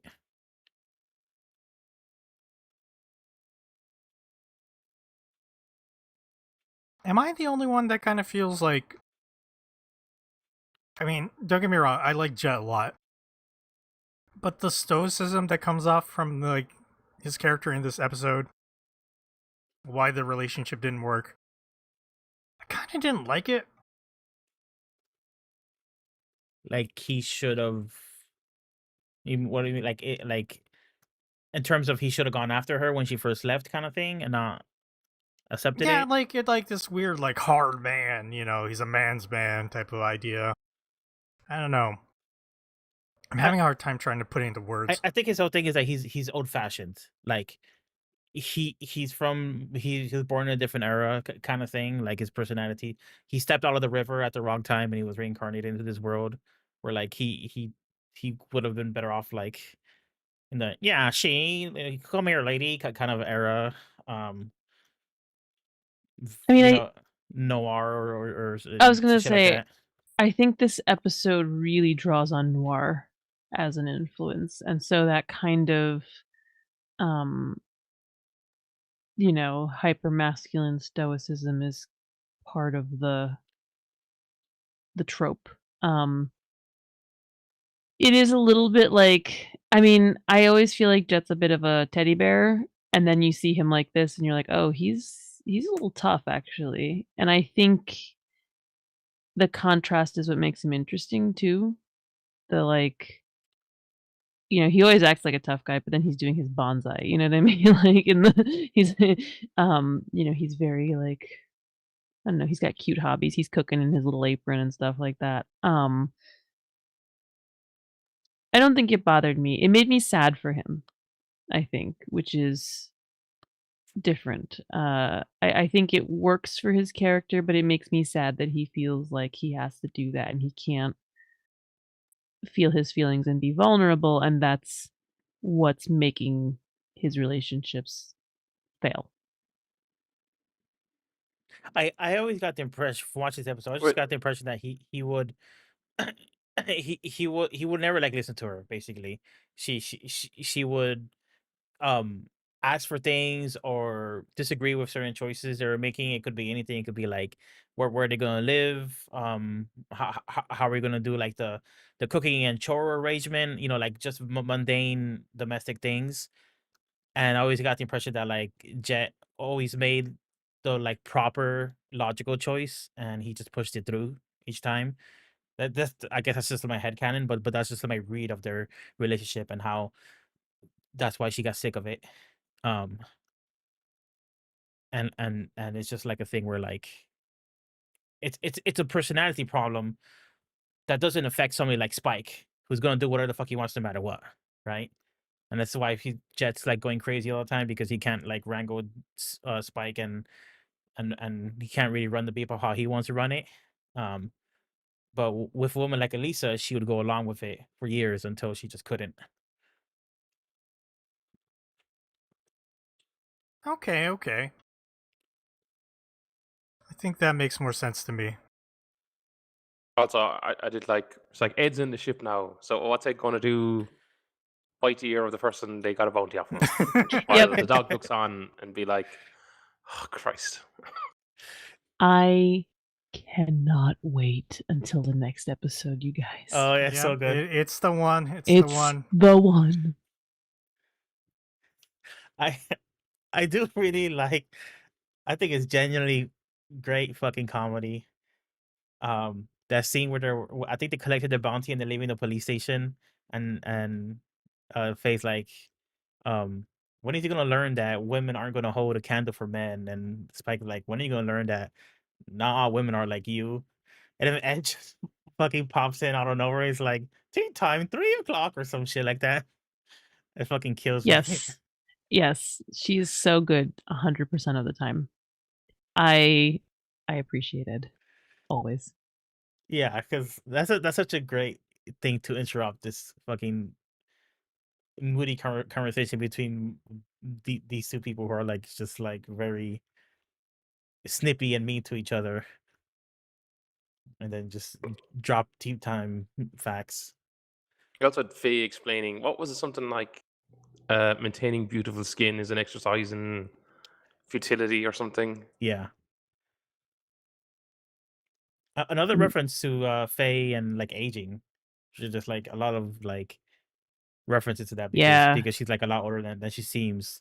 Yeah, and when you know what happens later in the series, like, oh, they've been seeding this all along. Like, they knew what they were doing. I think it also fits with like Jet trying to, the whole like time standing still thing. Mm-hmm.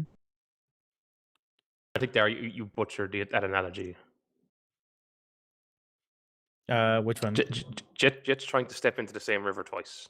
Okay. Which just was pointed out 2,500 years ago. Okay. Is impossible.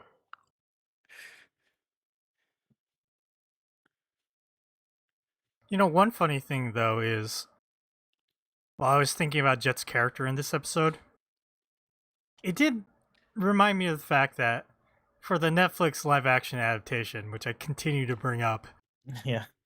the one good thing that I felt they really did with Jet was make him like a divorced father with a daughter that he cares for. I like that. I think it works. I don't know if it's like the best thing to do with him. I don't know. That's also like a noir character. Maybe newer noirs, but I mean, to be fair, Seamus, they were doing it more as a comedy angle than a serious kind of angle. Like So he maybe Dar's right. He wasn't like a, you know, he seemed like a pretty good dad. Though it's been a while since I watched that. doesn't that kind of go against the whole thing that like these are, as he says, a bunch of weirdos just hanging out together on a ship? The idea of actually having connections with people outside of being on this ship, I feel like you only end up on because you really have no one else in your life.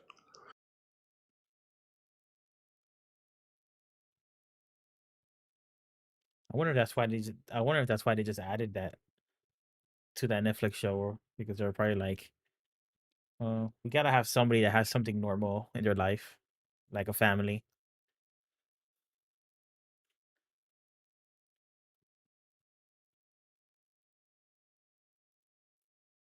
Oh, actually, one animation thing I did notice, they did like in the chase scene, there was like these two like first person bits. It's like driving the boat, and then when Alicia, forgotten her, Aisha is like Elisa, I pointing think. It's the gun at Elisa. Jess. Like I don't remember them doing in the show before. That, and I couldn't figure out what was up with like that scene in the bar. They seem to like cut in between like dim and like there was like these really quick edits where like I was like, wait, is it like something flickering on the screen? It's like no, that's like deliberate. Are you talking about the one when he talking about when she left? Because there was a very Yes. brief interstitial of like the pocket watch and like a picture of her by the door, I think. But it was That was from the beginning of the episode, right? I'm not sure if it was in the beginning. It's when he goes to like talk to her at the bar. It's like and he's like talking about when she left and stuff. Yeah, I think it's just supposed to represent like that tinge of like of hurt and regret. It's there briefly, but it's underneath the surface. Wait, what I'm saying is, wasn't there a separate scene that they showed Jet coming home, and there was the watch with the letter, and it was more of an extended scene. It didn't happen during the bar scene. Did that happen? I don't remember that. Yeah, at the beginning, he's like daydreaming. He finds Okay, the yeah. watch. So that's what it was. So like the quick flash was a reference to something that Okay. we saw earlier. Oh, and they're like, what you were thinking of old flame? Okay, that thing. Yeah. I forgot about that. Wait, no. Okay, what I'm seeing is more like there's like it's like a quick shot of her face, and it's like immediately like nearly next frame is like back to kind of like the wider shot looking down at him. No, it was just very. There's like two of them in a row.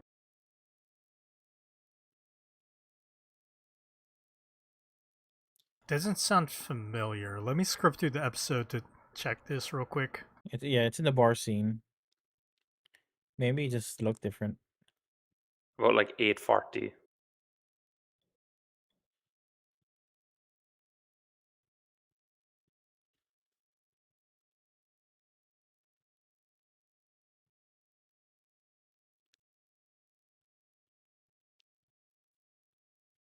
Or maybe it was just something when I was watching it, like something weird going on with the player. I don't know.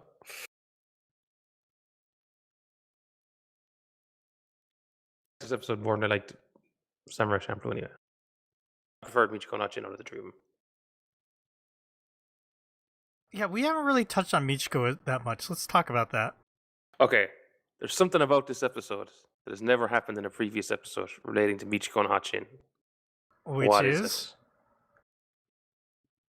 I think this is the only episode where Hatchin has more clothes changes than Michiko. This is probably the only episode so far where Michiko has actually worn the same costume for the entire episode. Good catch. You're It's like totally Dr. right.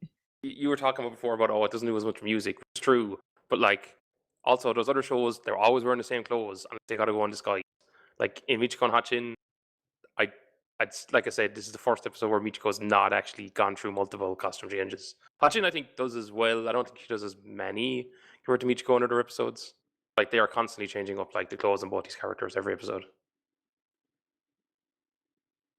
I did really like the beginning of the episode with what's the kid's name, Miguel or whatever, on the bike.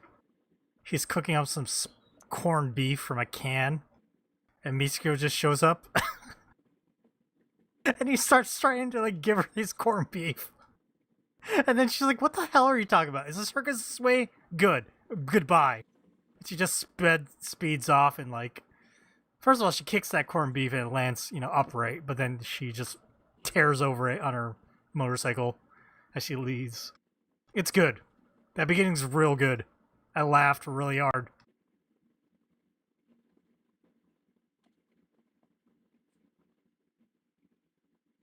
Did you all see that twist coming where it was going to be like,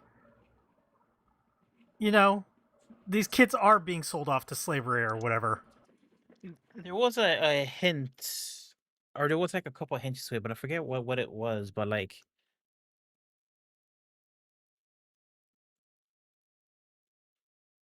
uh, like there was a reason why I didn't see it coming. Like, it didn't purely come out of nowhere. But I don't remember what it was.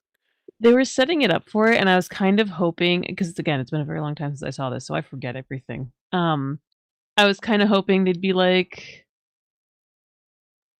Jing, like, joke's on you, we're not actually selling these kids, we're doing something else with it, like whatever, psych. But yeah, I mean, it tracks for the kind of show we're watching here. I mean, it's because when like the investigative reporter dude, he's tried to like pour fake blood on a kid to make it seem like they're being abused. Like they set it up so it's like he's just trying to like make up a fake story, but the story ends up being true. Wasn't there a scene like they were gonna take Hatchin's picture, but she had a bruise on her face, so we're like, oh, we can't do that. Yep. Gotta that present kind these of kids as pristine. Oh yeah, it was when they were taking pictures of her, with like the label, like they're prisoners. I was like, okay, they're clearly getting cataloged. There's no reason for a fucking carnival to do this. Okay, but I'm confused because Hatchin's friend that they met in the earlier episode, Rita, yeah, like she didn't obviously get sold off as a child slave or whatever. Like, was this a new business being set up by the other like Michiko? Like, she also had a skill, right? She can perform, and she was kind of. It seems like she was under the protection of other members of the circus. So my impression was that not everybody was in on it. Maybe basically. Okay, it's like a weird thing that you have to think about. Like, I kind of went along with everything as the episode was going. I was like, oh, this is crazy. But then afterwards, I was thinking, wait a minute, Frida, like, you're right. Huh? Yeah.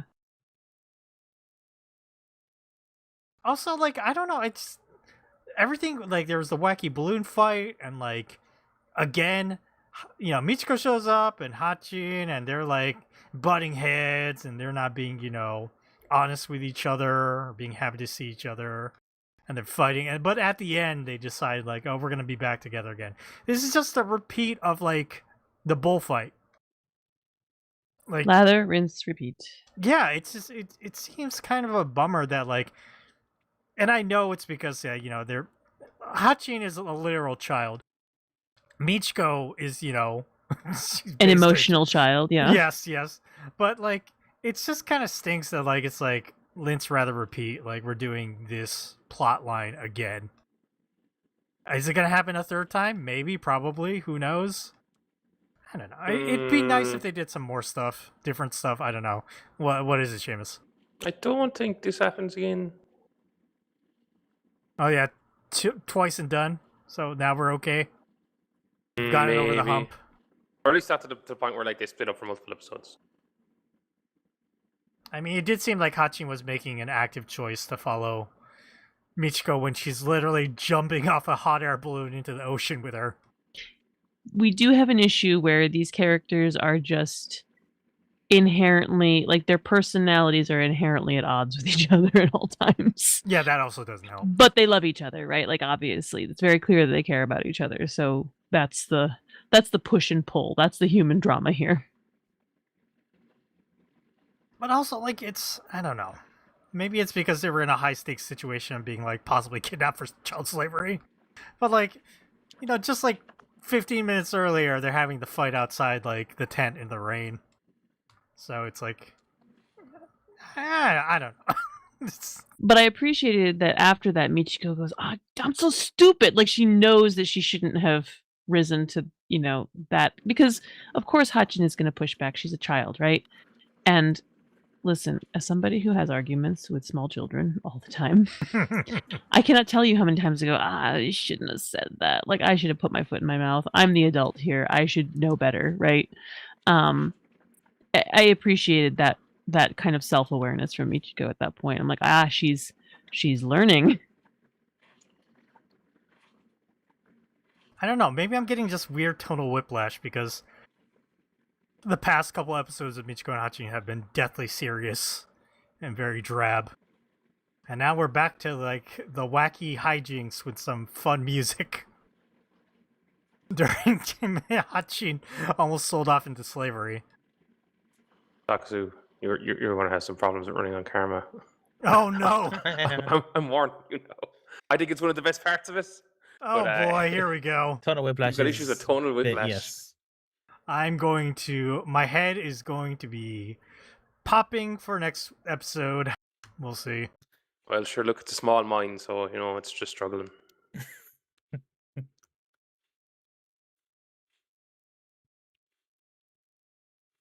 I did like the bit at the end where they're on the beach and Michiko kind of apologizes, but she looks away. Hatchin just like calls her out. They're just like, you really shouldn't have done that. But I guess you're also like a 10-year-old. So, like, I guess it makes sense you would say that. Mm-hmm. A moment of triumph over Michiko, getting her to say sorry.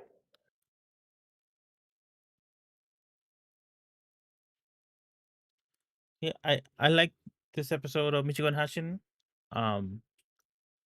So entertaining, but it does feel like you know, like that mom fantasy is like, yeah, I'm like a mean mom sometimes, or I'm strict, but at least you're not getting sold off to slavery or or something. You know, it's that thing that like moms in the 90s would like say a lot, or it's like, oh, or it's like the whole mentality of like, just there's kids in China who would love to have that plate of food, Right. just like There are inventing children starving in Africa. yeah, and inventing these scenarios to like just justify, you know, whatever you're trying to give them at the moment, right? And it's just Would kind you of, rather go live with your deadbeat father? yeah, it just felt that way because it's like Michiko was kind of like not justified, but like it shows that like, okay, yeah, she's literally not human trafficking. So even though she's terrible role model and she puts Hatchin in danger all the time, um she's not that bad. The episode, you know, tells it differently. It tells it like, you know, Michiko actually cares for her and will actually look out for her and actually has her interest in mind, at least now. At first it very much was just like, we're going to go see Satoshi or whatever. But now you kind of get the vibes that like Hatchin is as or more important to her than Satoshi. I mean, we're only less than halfway through at this point, Dar. Still a lot can happen. We still need to Actually, get into we're the exactly halfway through Michiko and Hatchin. It's 22 episodes. It's a short Okay. episode the clone arc when they clone Hatchin, and then there's two Hatchins running around. What? You're describing Farscape. Farscape. I've never seen Farscape. Yeah, That's like the fourth season of. Oh, that literally happens in the fourth season of Farscape. Oh two god, clones of one of the clones. characters. They're on two different ships, so they split up the crew. It's pretty good. Oh, or is it the third season? Definitely one of the seasons of Farscape. I can't remember third or fourth.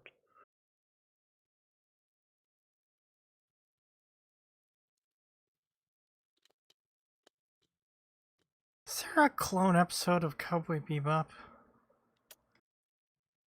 I don't think Uh, cloning exists in Cowboy Bebop. Ah, thank goodness. I don't know. There's that cowboy.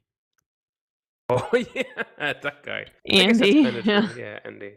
Could be a clone. Right. You never know. You didn't see its origin.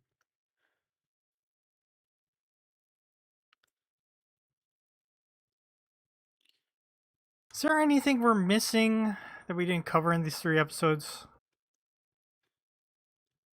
I Uh, feel like we basically touched on everything. I want to reiterate, just give the flowers that we give most weeks and how good Cowboy Bebop looks. I really like this establishing shots of Ganymede when you see the fishermen. And it's all like still frames, I'm pretty sure. I don't think there's any animation in these, but like the fishermen in the boat and they're putting up nets. They do such a good job of creating kind of like a lived-in world. It feels like a real place, just the way the clutter looks, just the way everything seems like somebody was using it for some purpose, and then they left it there, and it's all it just feels so grounded. Yeah, I'm like 99% certain they must have used like reference shots that they like copied a large portion of when doing this. Just probably like um fishermen villages or whatever all around the world. Um, just the small things like that really, to me, say Cowboy Bebop. Um, and then Samurai Champloo. I like the way it was a very like dark episode as far as the color palette. A lot of Champloo episodes are, but like the way the sky when it was raining had like this really dark blue glow to it. It's pretty cool. Um, yeah. Speaking of color, though, in Samurai Champloo, the really interesting thing was there was a lot of blue, right? There's a lot of cool tones, and then her umbrella was red and kind of, I don't know, like visually symbolic of something that's more, warm, passionate, whatever you want, however you want to interpret it. Um, but I just thought of that as you're talking about that kind of darkness and kind of the cool tones, and it's like, oh yeah, and then there was this like bright spot. Also, just want to shout out that the beetle wrestling was hilarious, and I loved it. Yeah. It was very Totally funny. pointless, and it was great. I appreciated having that little injection of something because frequently the B plot in these kinds of episodes is also a little bit of a downer. I feel like, or it's a little bit like adjacent to the A plot, like you were saying before.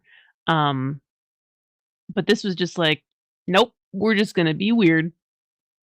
And I think Solely that to break balanced up the yeah, I think it balanced it nicely. And I think that's why this is more successful than some of the others of this kind. Um, I also just think, it's a very, it's kind of a classic, like, romantic trope kind of story that is a little bit fun. It's a little fun to the melodrama is, uh it touches on something that's kind of enjoyable, I think, just innately enjoyable, forbidden romance. I was kind of surprised they did like a montage of like her working at the brothel with Yeah. scenes with her like laying with some people, but it was like very. They didn't show anything, but so much was already implied in like those little stills that were cut in between. There's this character design that I feel like they always use to like demonstrate like a nasty man woman would not want to lay, but it's like the big guy with the big fat lips. Um, I feel like that was also like in a Paranoia Agent when they were like showing off like the corrupt cop. It just also had that aesthetic, and he was like with prostitutes a lot. Mm-hmm. Um, I feel like that's just like a classic character design they use to be like, oh, in any other circumstances, she will never lay with this man because he's disgusting. It's I don't know. I feel like I see him a lot.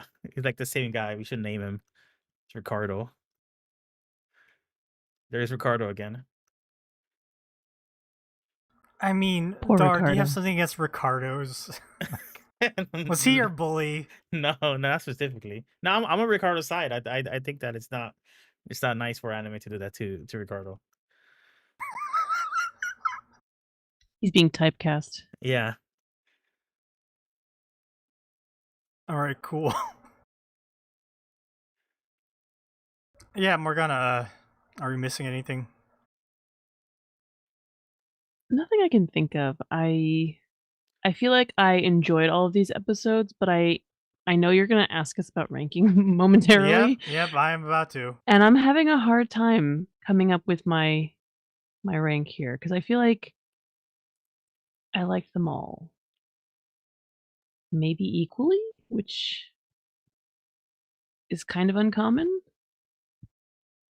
There's no standout in this group. Oh, Dar thinks there's a standout. Okay, Dar, you rank first then. Okay. Ganame Elegy number 1. I gotta give it to my boy Jet and Okay, his Cowboy. lady troubles. 2 and 3 are harder. I think I'll in my I'm gaming the system a little bit because I know we're tracking him, but I will give it to Michiko and Hatchin so I can have another one that's not where they're not dead last. Just because I did enjoy the episode, and while I did enjoy Samurai Champloo, it is that type of episode, the B type of episode, which are like usually like not the ones I want to watch, but so far I think this is the best one of those. But I'll put it in the 3rd place. All right, so Dar does the same thing he did last time we did. It's Django Journey. Same ranking. Seamus, do you have your ranking for this? Do you know? Michiko, Cowboy, Samurai. Interesting. Ah, God, I'm thinking. I'm same with Morgana. I just Yeah. not sure. I do think I'll probably put Bebop first. I feel like I always fucking put Bebop first. But like if I have to think about all the elements of all of these, I do think Star Fox was making some very compelling points about how beautifully shot and considered Bebop is, especially this episode. Especially there is a lot of world building and scene building here. That's just it's just done with the art, right? There's no the characters don't need to say a whole lot for you to understand this place and what it is, and it makes it real. And that is one of Bebop's strengths, and so I could probably judge the entire series on that, but if I have to kind of choose something first, I think that pushes Ganymede Elegy up a little bit for me. Okay. Second and third is hard though. I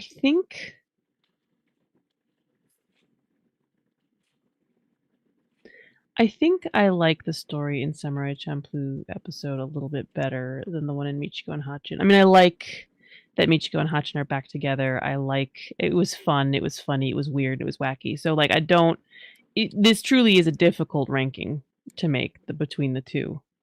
I've just got a soft spot for Jin and this story in particular. So I'm going to put that one second. I don't like putting Michiko and Hatchin last, but a ranking must be made. So here we are.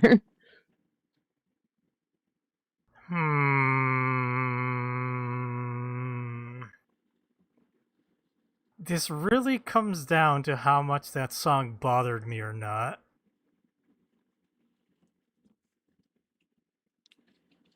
All that rapid bravado. I gotta watch out for that. You should always watch out for machine gun vibrato. It's usually bad. 99% of the time. Yeah, you know what? I'm gonna go very strange for me. I'm gonna put Samurai first, Michiko second, Cowboy Bebop last. Wow. Character growth. This has been quite the arc. I think the issue is that like I do like Michiko and Hatchin episode, but it's the tonal whiplash is a little weird, and then like the cowboy. God, Dar's right. It's shot so well, especially that chase sequence at the end. Great sequence, but that Michigan Barado, that song, oof. When the music doesn't hit for Cowboy Bebop, it really puts it down for me. And because the other ones have like the negatives, and Samurai Champloo doesn't have that much negative, I guess it edges at the top. You're grading on a curve. Yeah, basically. Wow, wild rankings this time.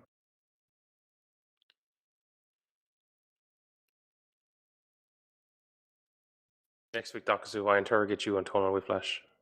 Oh boy. Yeah. As someone who, when I hear people say that phrase, I'm just like, right, I need to like lower your opinion on art and media in general. No, I don't like it. Well, no, I don't think this is as good as it.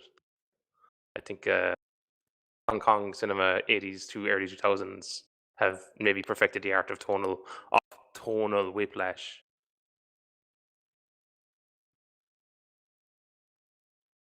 Seamus Also is Irish, like, I don't know. Also, like, there's certain plays like Beckett. Yeah, I like a little bit of levity in my darkness, I guess. I was mentioning before. How about some darkness in your levity?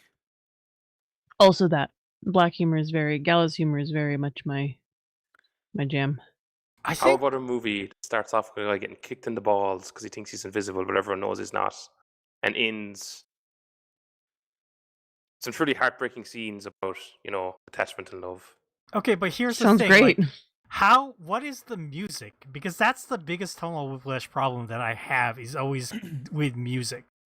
It's not even like the themes or the acting is the thing that gets me. It's like the mismatch of music to like what's happening on screen is usually like that's the tonal whiplash that bothers me because I'm so attached to music. That's what we got to figure out next week. But yeah, let's go ahead and end this episode. I want to thank Dark Fox, Morgana, and Seamus for joining me for this Jianghu journey.